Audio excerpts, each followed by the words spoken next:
chapter 32. Genesis chapter 32. You have to excuse my voice today. I did a lot of screaming and yelling last night at Kirk Franklin concert. I got all that worship in there. I know Lakewood High School, I know right now, boy, that place, that auditorium is just resting and basking in the presence of the Lord last night. It was amazing. And just amazing. Amen. And we're going to get into this word today. We're going to get into the book of Genesis, chapter 32. We're going to talk about a particular person that's an interesting person. We all have people related to this person. We know somebody like this person. I'm particularly talking about Jacob. I want to just get into a particular part of the life of Jacob. I'm not going to get to the whole life of Jacob. I want to get into a particular part of Jacob's life. And we all have different sections of our life. Amen. Amen. We all have different chapters of the book of our life. And we're all in different chapters. Amen. Amen. And I want to talk to you a particular chapter of Jacob's life where Jacob saw a lot of things. He saw a lot of good things, not through him. He saw a lot of negative things through him. And Jacob's eyesight was beginning to change. Amen. And he was tired of seeing things in a certain way. He needed to be able to see things the way that he knew it should be. Have you ever seen things a certain way, but you knew you didn't want to continue to look through those lenses and you needed to be able to see it a little differently? Amen. Amen. So in this particular thing, we're going to begin in chapter 32 of Genesis, and we're going to begin in verse number where do I want to go? Let's just do a little bit of reading. We're going to do all of 13, and I'm going to do it for 32, I think, maybe, possibly.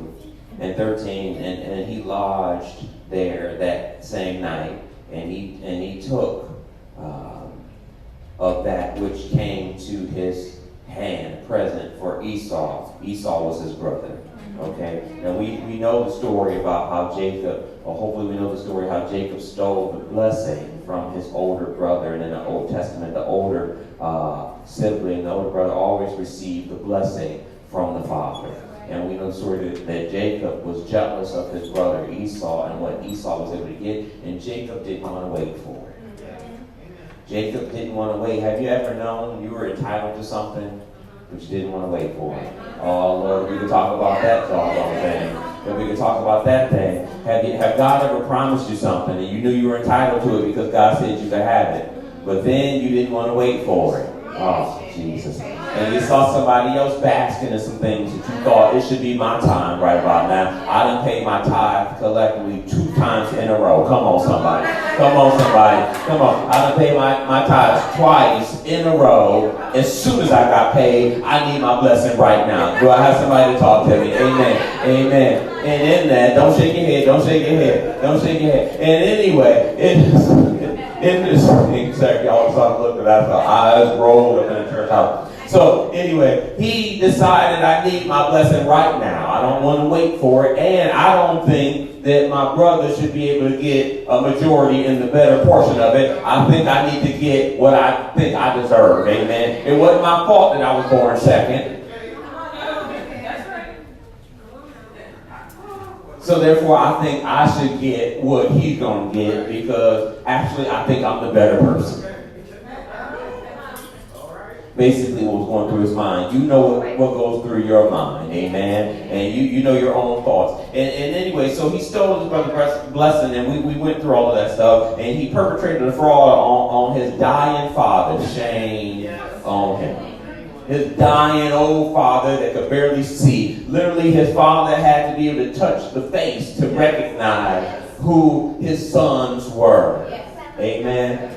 And so 200 she-goats and 20 he-goats. That's funny, she-goats and he-goats, female and male.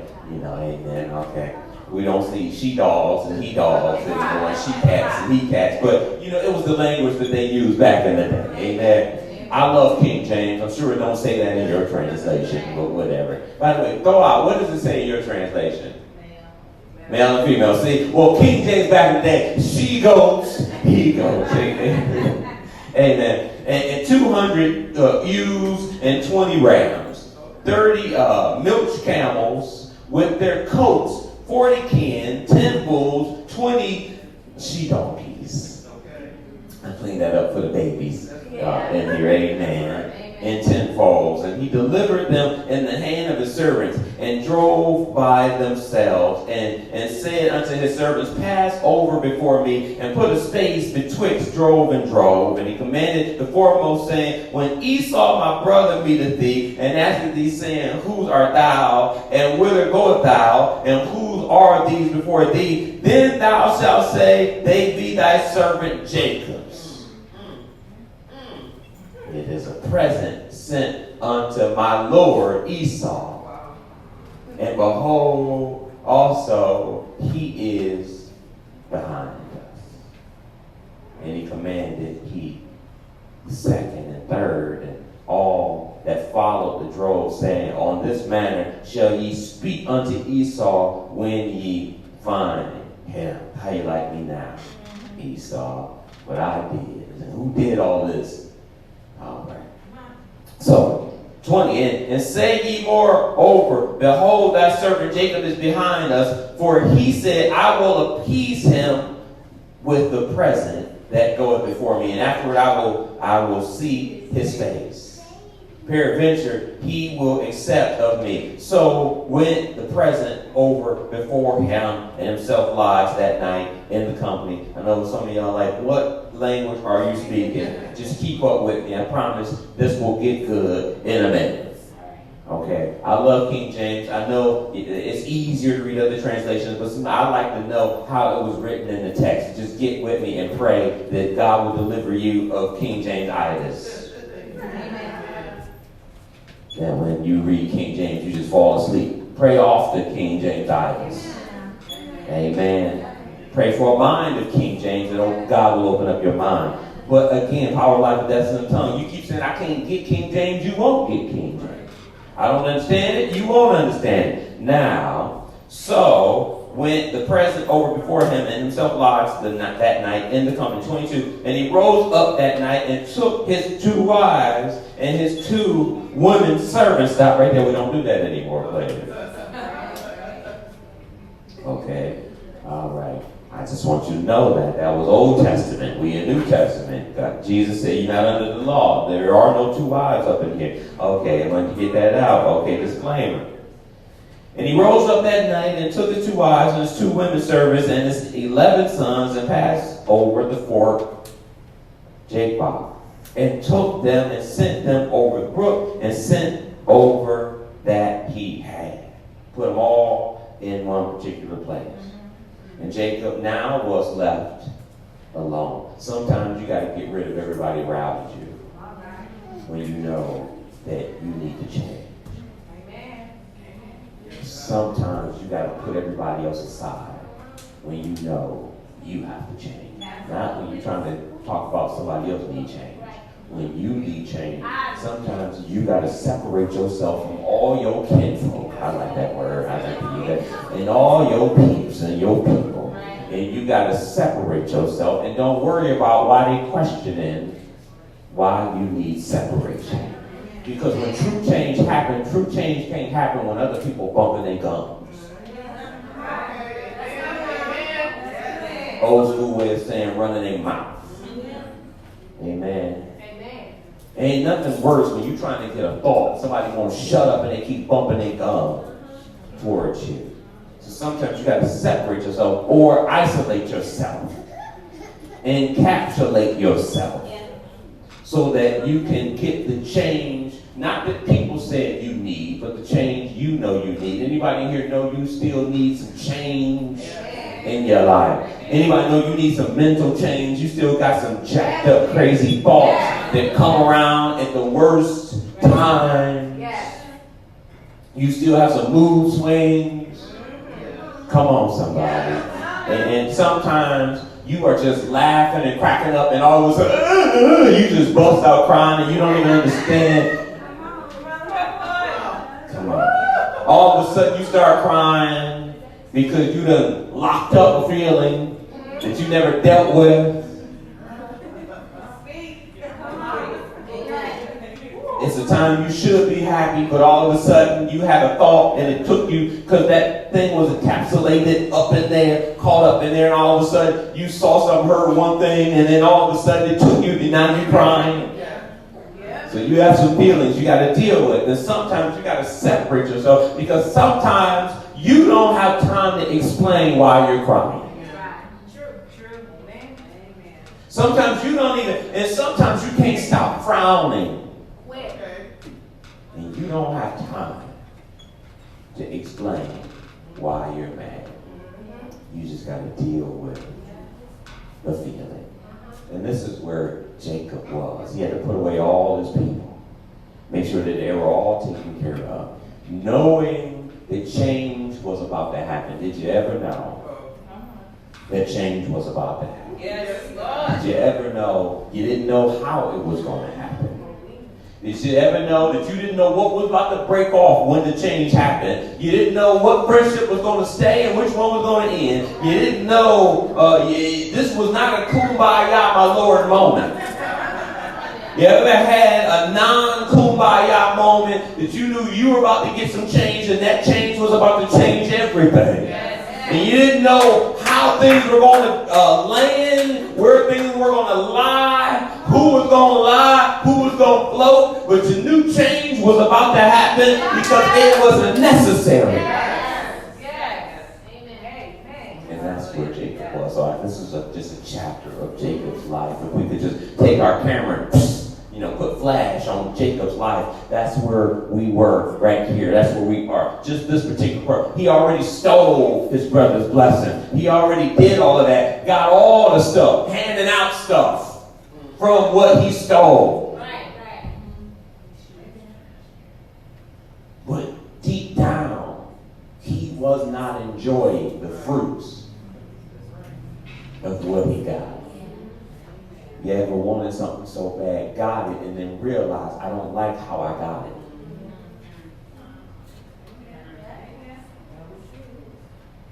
You ever dreamed and desired something, but the way you went about getting it, after you got it, you realized, I probably should have waited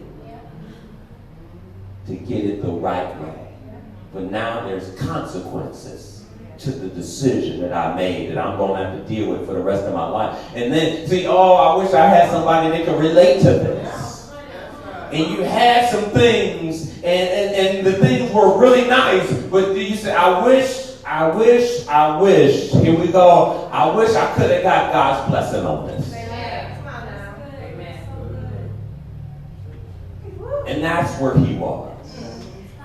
Not hating the things that he God, but all of a sudden wishing. At first when he got it, he was happy. But then he started looking around and he realized, man, there's no guilt with my brother Esau for what he had.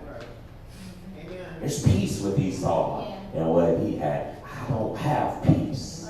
You ever had things but not peace? Did you ever do things but didn't have peace while you did the things? Have you ever embarked on things but didn't enjoy it like you used to because you didn't have the one thing that you need to enjoy it, and that is peace?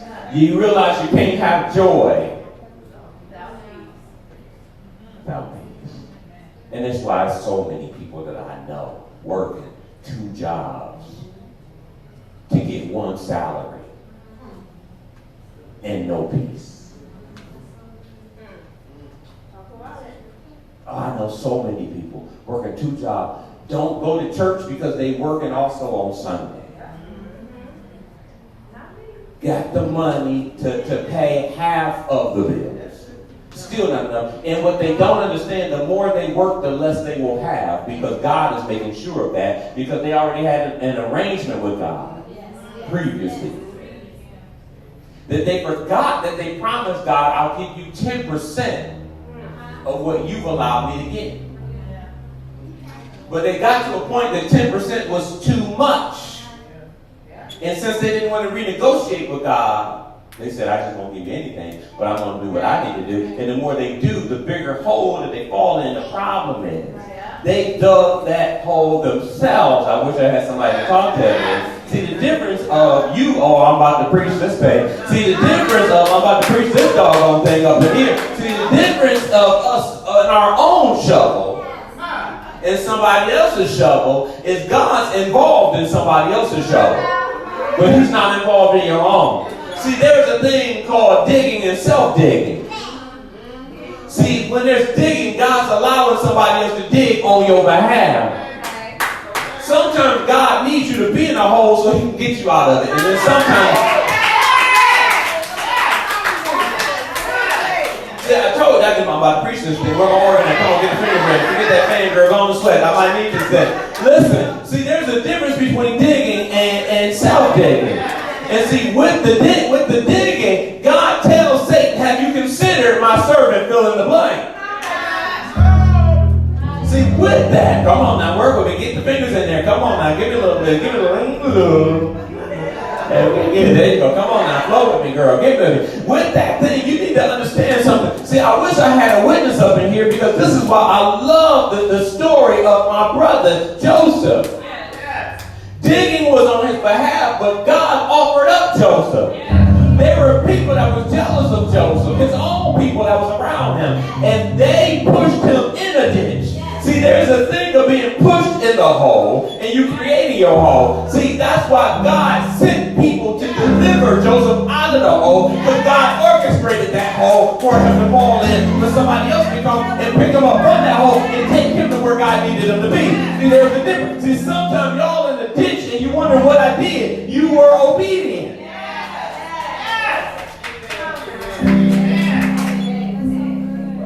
Some holes you are in, you wonder why am I in this? Because God's waiting on you to get dropped in there for the right person to come and say, oh, peekaboo, and see you and pull you out and say, come on where I'm going. Because you would have never gone over there until the right person saw you in the hole. That's why some of y'all needed to come to breakthrough in the hole you were in, so that breakthrough could say, come on now, we're going to help you build the bridge. But in order to get to the bridge, we got to get you out the hole. And we're going to build together. And we're going to go to the hardware store together. And we're going to go to Home Depot together. And we're going to go get the tools together. And we're going to build according to what you need.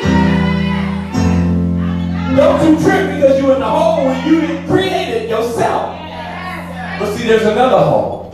There's another type of digging. It's self-digging. And when you got your own shovel, you told God, I don't care what anybody say, I'm going to do what I want to do. You digging your own hole. Ain't nobody going to get you out that hole until you recognize that you dug the hole yourself. Once you have recognized that you have dug the hole yourself, God's going to let you marinate in that hole for a moment and let humbleness hit you. And when God feels you are humble enough, and only when God feels that you are humble enough, and only when God feels that you are humble enough. And again, I said, when only God feels that you, look at somebody say, and when only God feels you humble enough, then he will allow circumstances, shout circumstances, to arise that you may get out of that hole.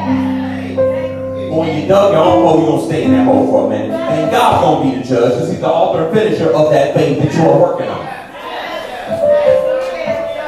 And until there is a, it's me, oh Lord, standing in the need of prayer, until that come out of your mouth, you will stay in that hole that you dug for yourself, that you created, that fort that you were in. Have you ever dug a hole that you know you dug and you couldn't get out no matter what you did because you did it and you can't get yourself out of what you put into? Until there is a change of dialogue. Until there is a change of dialogue, until your dialogue changes, your life won't change.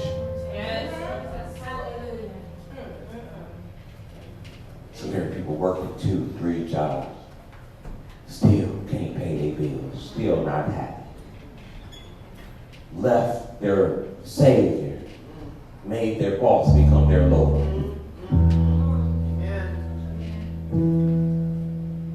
Jesus said, I've come for you no longer to be under the law. But even though we're out of slavery, now we're saying yes, master, to our boss.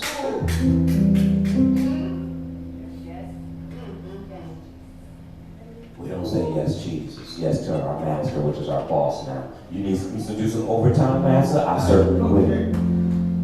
You need some extra hours? I will do those extra hours. Sunday, no problem.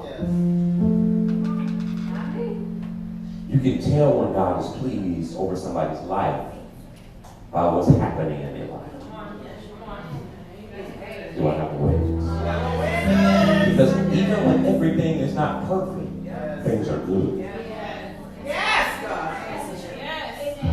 I said and when your boat is being rocked, the boat still don't turn over. Anybody's boat rocking? But you can't somehow flip over.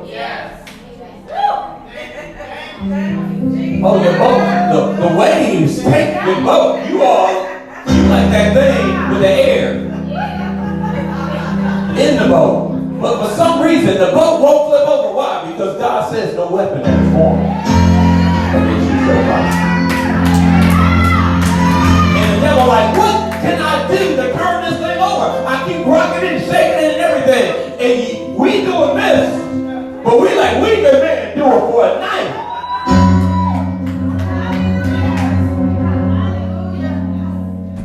But there's other people head first in the water.